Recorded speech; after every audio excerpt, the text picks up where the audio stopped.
Hello everyone, स्वागत करता हूँ आप सबका, आप सभी का अपना यूट्यूब चैनल बेस्ट एजुकेशन में।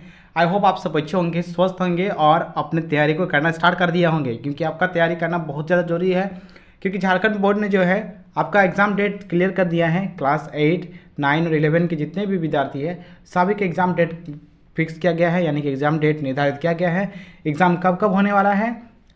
एग्ज़ाम आपका है क्लास 8 के एग्ज़ाम होने वाला है 13 तारीख को, और फर्स्ट सेटिंग और सेकंड सेटिंग दो सेटिंग में इनका एग्ज़ाम कंप्लीट हो जाता है। ठीक है। क्लास 9 के जो विद्यार्थी है उनका एग्ज़ाम होने वाला है कब? उनका एग्ज़ाम होने वाला है 11 तारीख को, 12 तारीख को। 11 तारीख को उनको फर्स्ट सेटिंग पे एग्ज़ाम नहीं है, सेकंड सेटिंग पे एग्ज़ाम है।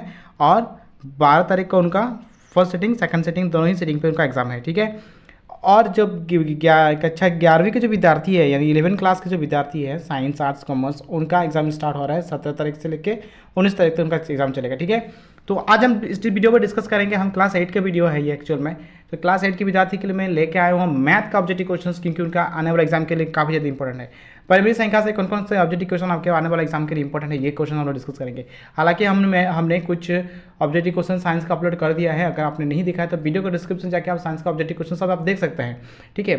कुछ दिनों से मैं वीडियो अपलोड नहीं कर पा रहा था, but even I will try कि मैं कंटिन्यूसली आपके लिए वीडियो अपलोड कर पाऊँ। ठीक है। और आपके लिए कम्प्लीटली वीडियो अपलोड होती रहेगी, कंटिन्यूसली होती रहेगी। ठीक है। तो चलिए आइए, समय को वेस्ट ना करते हैं, हम लोग फटाफट से मैथ्स का ऑब्जेक्टिव क्वेश्चंस को देख लेते हैं। क्या क्या ऑब्जेक्टिव क्वेश्चन आपके आने वाले एग्जाम के लिए इंपॉर्टेंट है। तो परिमेय संख्या हम लोग स्टार्ट कर रहे हैं। रैशनल नंबर से क्या क्या किस तरह का एग्जाम आपका किस तरह का क्वेश्चन आपका पूछा जा सकता है।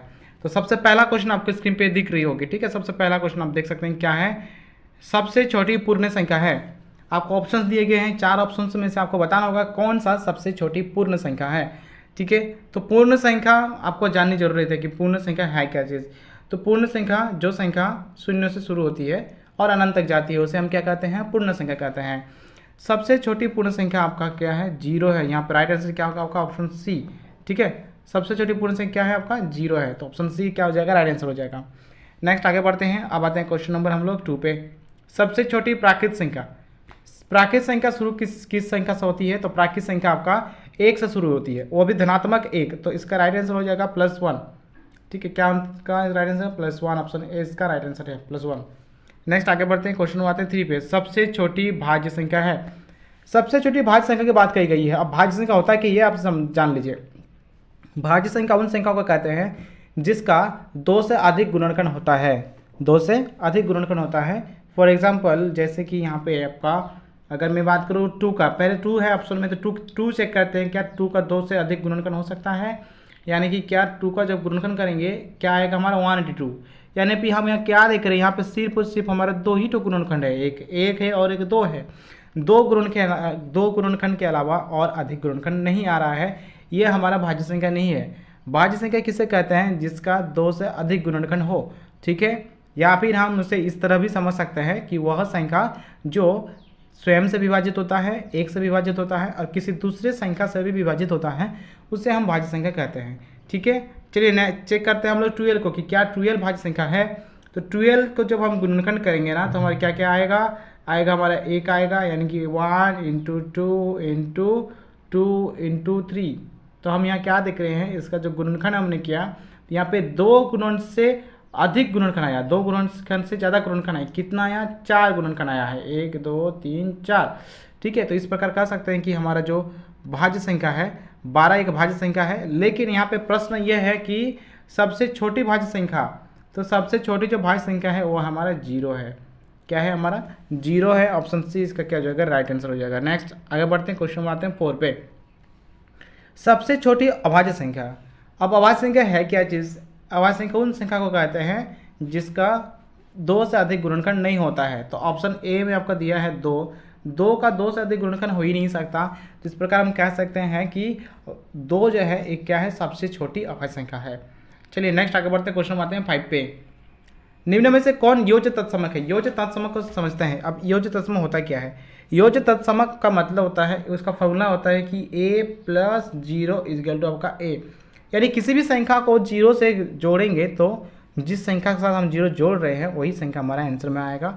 इसे हम योज्य तत्समक कहते हैं। तो योज्य तत्समक आपका क्या होता है? 0 होता है। ठीक है। योज्य तत्समक क्या होता है? 0 होता है। ऑप्शन बी इसका राइट आंसर हो जाएगा। नेक्स्ट आते हैं क्वेश्चन नंबर 6 पे। क्वेश्चन नंबर 6 में आपसे पूछा है इनमें से कौन गुणात्मक तत्समक है। गुणात्मक तत्समक का मतलब ये हुआ कि एक ऐसा संख्या बताइए जिसको किसी भी संख्या से गुना करने पर जिस संख्या को हम उसके साथ गुना कर रहे हैं वही नंबर आएगा। कहने का मतलब ये हुआ जैसे हम 6 के साथ क्या गुना करेंगे, बताइए कि 6 के साथ हम क्या गुना करेंगे कि मुझे 6 ही प्राप्त हो, 1 है, यानी कि इसे हम क्या कहेंगे गुणात्मक तत्समक कहेंगे। यानी कि एक ऐसा संख्या हम गुना कर रहे हैं 6 के साथ जिसको गुना करने से वो नंबर हमारा जो 6 है ये हमारा परिवर्तन नहीं हो रहा है, हमें गुणनफल के तौर पे क्या मिल रहा है, 6 ही मिल रहा है। तो कौन सी संख्या है, वो संख्या है आपका 1। तो 1 को हम क्या कहते हैं गुणात्मक तत्समक कहते हैं। क्या कहते हैं, गुणात्मक तत्समक कहते हैं। तो ऑप्शन ए इसका क्या हो जाएगा, राइट आंसर हो जाएगा। नेक्स्ट आगे बढ़ते आते हैं क्वेश्चन नंबर 7 पे। 16/-24 का योज्य प्रतिलोम है। योज्य प्रतिलोम, चलिए योज्य प्रतिलोम को समझते हैं। योज्य प्रतिलोम क्या है, बहुत ईजी है। अगर योज्य प्रतिलोम में किसी भी संख्या में आपका माइनस दिया हुआ है तो वो माइनस हट के वो प्लस बन जाता है। ठीक है, सबसे पहले तो 16/24 को हम उसका छोटा रूप बनाते हैं। ठीक है, सबसे पहले क्या करेंगे, 16/24 आपका लिखा हुआ है उसको हम क्या करेंगे, छोटा रूप करेंगे। कैसे करेंगे, चलिए कटेगा हमारे कितना से कट रहा है, देख सकते हैं कि ये हमारा 8 से कट रहा है। 8 दूनी 16, 8 तिया 24, तो क्या आया हमारा 2/3 आया, 2/3, लेकिन यहाँ पे क्या आया, माइनस आया। योज्य प्रतिलोम में क्या होता है, अगर योज्य प्रतिलोम जिस संख्या का हम योज्य प्रतिलोम निकालेंगे अगर उस संख्या का चिन्ह माइनस है, ठीक है, तो वो माइनस हट के हमारा प्लस बन जाता है। तो प्लस बन जाने का अर्थात ये हुआ कि ऑप्शन 20 का आंसर होगा, प्लस बन जाएगा। माइनस हट के क्या बनेगा, प्लस बनेगा। 2/-3 है, 3 से हमारा माइनस हट जाएगा। ठीक है, और अगर हमारा यहाँ पे मान लीजिए आपका 2/3 होता और हमें 2/3 का योज्य प्रतिलोम निकालना होता, तब हमारा आंसर क्या होता है, 2/-3 होता है। ठीक है, प्लस बनता है माइनस और माइनस बनता है प्लस, इस उसको क्लियर हो जाइए। ठीक है ना, प्लस बनता है माइनस, माइनस बनता है प्लस। ओके, नेक्स्ट आगे बढ़ते हैं, क्वेश्चन आते हैं 8 पे। 5 का व्युत्क्रम होगा। देखिए व्युत्क्रम मतलब क्या होता है, व्युत्क्रम मतलब उसका उल्टा। अब व्युत्क्रम को और एक नाम से जानते हैं हम लोग, ठीक है ना, उसको कहते हैं गुणात्मक प्रतिलोम। क्या कहते हैं, व्युत्क्रम का ही दूसरा नाम है, उसे हम कहते हैं गुणात्मक प्रतिलोम। तो अगर आपको कहीं पर भी गुणात्मक प्रतिलोम निकालने बोला जाए तो आप क्या करेंगे, व्युत्क्रम ही करेंगे। आप व्युत्क्रम करते कैसे हैं, जैसे आपको दिया है क्या सवाल में कि 5 का व्युत्क्रम होगा। 5 का व्युत्क्रम, 5 को उल्टा करेंगे तो यानी कि 5 के नीचे यहाँ पे कुछ भी, हर में कुछ भी संख्या नहीं है, लेकिन हम लोग क्या मानते हैं, जब किसी भी संख्या के नीचे कोई भी संख्या नहीं होता है तब हम वहाँ 1 मानते हैं। तो 5/1 को उल्टा करेंगे तो क्या आएगा, 1/5 आएगा। अब आप ऑप्शन में ढूंढिए कहाँ पे आपको 1/5 दिया हुआ है, तो आप देख सकते हैं कि ऑप्शन डी में जो है ना 1/5 दिया है, तो ये आपका राइट आंसर हो गया। ठीक है, नेक्स्ट आते हैं क्वेश्चन 9 पे। क्वेश्चन नंबर 9 पे आपसे पूछा है 7 का गुणात्मक प्रतिलोम होगा। 7 का गुणात्मक प्रतिलोम, यहाँ पे सेम सवाल है कि 7 का उल्टा क्या होगा। तो 7 का उल्टा क्या होगा, 1/7 यानी कि 1/7 होगा। तो वह 1/7 आप देख सकते हैं कि आपका ऑप्शन ए में 1/7 दिया हुआ है। This is the right answer. Okay, next question number 10 पे आते हैं। 3/4 का योज्य प्रतिलोम। अब योज्य प्रतिलोम मैंने थोड़ी देर पहले समझाया। योज्य प्रतिलोम क्या होता है, उसमें सिर्फ उसका चिन्ह बदलता है। क्या चिन्ह, प्लस बनता है माइनस, माइनस बनता है प्लस। ठीक है, बाकी कुछ भी चेंज नहीं होता है। तो आप यहाँ पे देख सकते हैं कि यहाँ पे 3/4 जो है ना हमारा धनात्मक के रूप में है, तो यहाँ पे ऋणात्मक होना चाहिए। आप ऑप्शन में अब चेक करिए कि किस में इसका ऋणात्मक लिखा हुआ है, देख सकते हैं आप यहाँ ऑप्शन सी में आ जाइए। ठीक है, देख सकते हैं कि यहाँ पे क्या लिखा है, -3/4। तो ये क्या हो जाएगा, 3/4 का योज्य प्रतिलोम हो जाएगा। ऑलराइट, नेक्स्ट आगे बढ़ते हैं, क्वेश्चन नंबर 11 पे आते हैं। एक ऐसी परिमेय संख्या जो स्वयं का व्युत्क्रम है।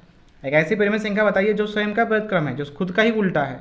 तो वो क्या है, वो है आपका ऑप्शन बी में आपका दिया हुआ है, वो है आपका 1 को हम जब खुद का, यहाँ पे -1 भी हो सकता है, +1 भी हो सकता है।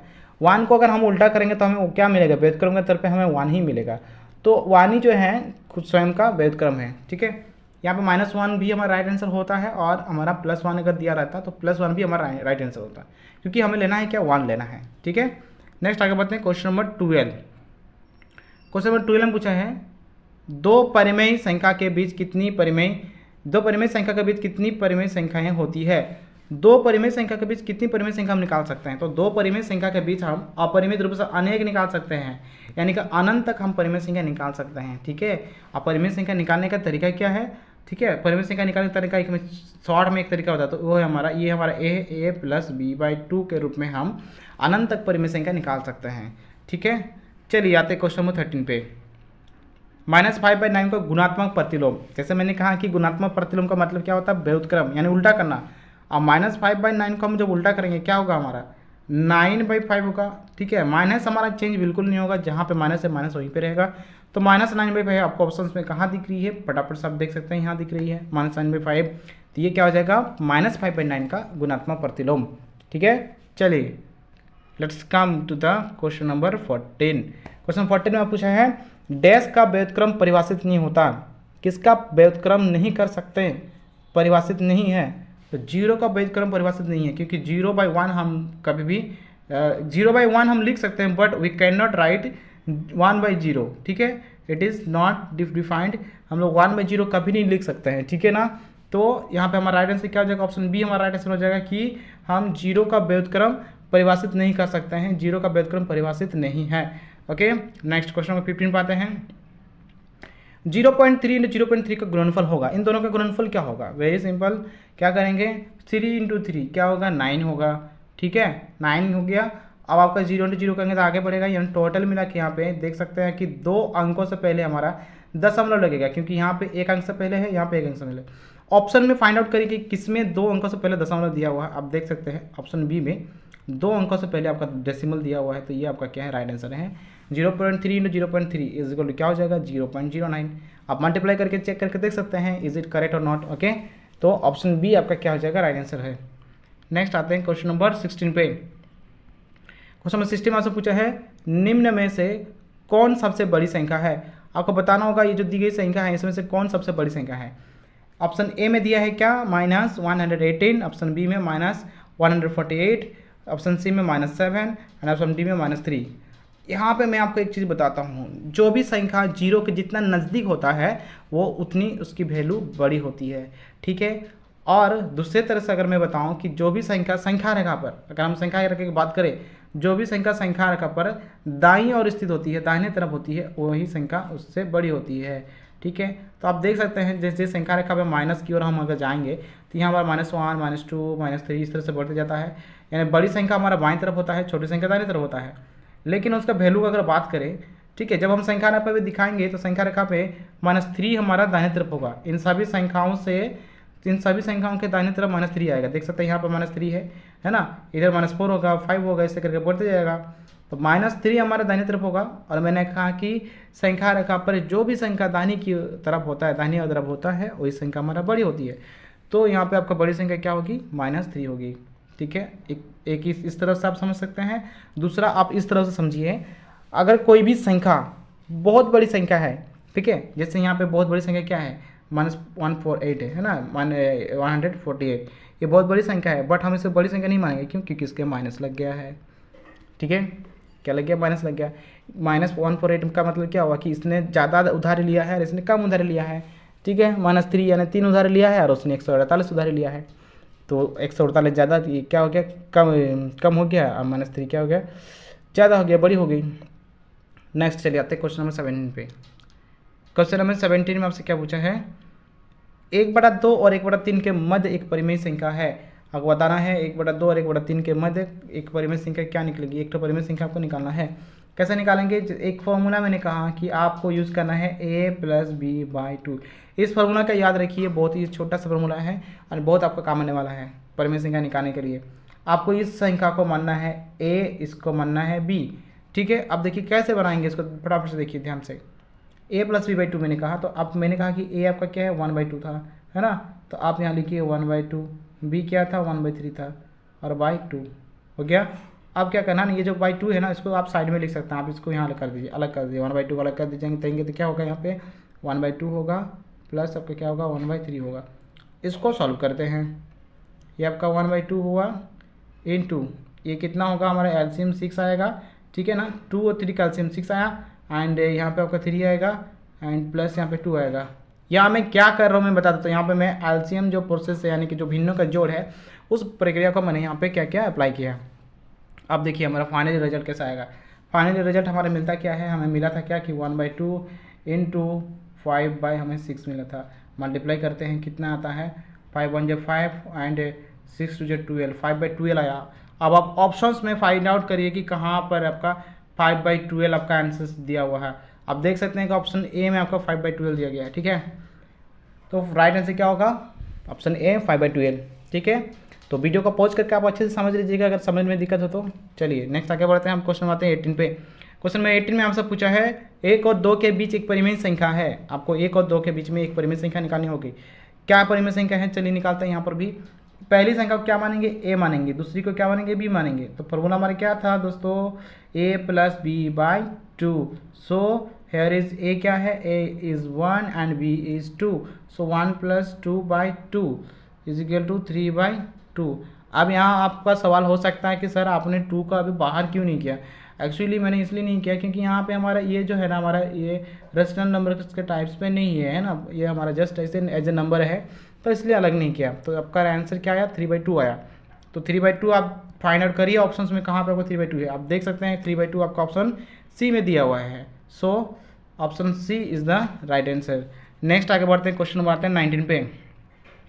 क्वेश्चन 19 में पूछा है 1/x का व्युत्क्रम है, 1/x का व्युत्क्रम डैश है। 1/x इसको उल्टा करेंगे तो क्या होगा, x/1 होगा ना, x/1 दैट मीन्स x/1 तो हम इस प्रकार नहीं लिखते, हम क्या लिखेंगे, ओनली x लिखेंगे। तो option A is the right answer. Next आगे बढ़ते आते हैं क्वेश्चन नंबर 20 पे। Question number 20 and this is the last answer but not the list. आपका और भी क्वेश्चन अपलोड में करने वाला हूँ। 20 नंबर क्वेश्चन में क्या पूछा है कि पाई एक संख्या है। पाई किस प्रकार की संख्या है, क्या पाई एक परिमेय संख्या है, अपरिमेय संख्या है, प्राकृत संख्या है, या इनमें से कोई नहीं। तो पाई एक जो है, पाई एक परिमेय संख्या है। क्यों है पाई एक परिमेय संख्या, क्योंकि पाई के वैल्यू हम क्या मानते हैं, हम मानते हैं क्या, 22/7, जो कि एक रेशनल नंबर के फॉर्म पे है, p/q के फॉर्म पे है। सो पाई इज यानी कि इसलिए क्या हुआ, पाई एक परिमेय संख्या हुआ। ठीक है, तो आपका टॉप 20 ऑब्जेक्टिव क्वेश्चन यहाँ पे डन होता है मैथ का, परिमेय संख्या से जो चैप्टर है आपका। ठीक है, इसी तरह और भी जो चैप्टर्स है फटाफट से मैं वो आप लोग का अपलोड करने वाला हूँ, जल्दी जल्दी मैं अपलोड कर दूंगा ताकि आपका एग्जाम से पहले आपका पूरी तैयारी आपका हो जाए। ठीक है, मैथ और साइंस का तैयारी बहुत अच्छे से आपका होने वाला है।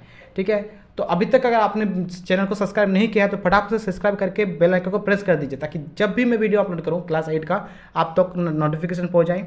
ठीक है, सो वीडियो अगर अच्छी लगे तो वीडियो का आप जरूर लाइक करें और इस वीडियो को ज़्यादा से ज़्यादा शेयर करें अपने दोस्तों में ताकि उन्हें भी इस वीडियो का हेल्प मिल सके। ठीक है दोस्तों, तो आज का सेशन इतना तक ही रखते हैं, मिलेंगे हम लोग नेक्स्ट वीडियो में और मोर ऑब्जेक्टिव क्वेश्चन के साथ। So thank you everyone, stay safe.